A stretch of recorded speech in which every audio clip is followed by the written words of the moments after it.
আসসালামু আলাইকুম বন্ধুরা, আপনারা সবাই কেমন আছেন? আশা করি আল্লাহর রহমতে ভালো আছেন। দেখুন, আজকে একটা কথা বলে যাই।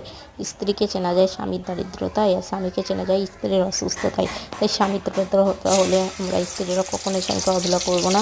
তাই এবং স্বামীরও কর্তব্য স্ত্রীদের অসুস্থ হলে তাদের দেখাশোনা করা। যাই হোক, কথা না বলে আজকে আমি যে কথা বলতে গিয়েছিলাম, এবং আজকে আমি রান্না করেছি কলা দিয়ে মাছের ঝোলটাই।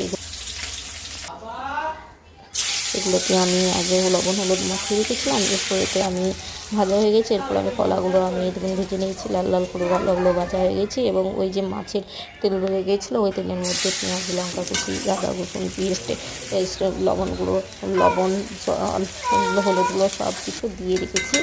এই যে এবার ভালো করে আমি এটা ম্যারিনেশন করে নিচ্ছি। যতক্ষণ না এখান থেকে তেল ছেড়ে যায় ততক্ষণ থেকে আমি দেখুন মশলা থেকে তেল ছেড়ে দিয়েছি। এবার আমি একটু জল দিয়ে দিচ্ছি।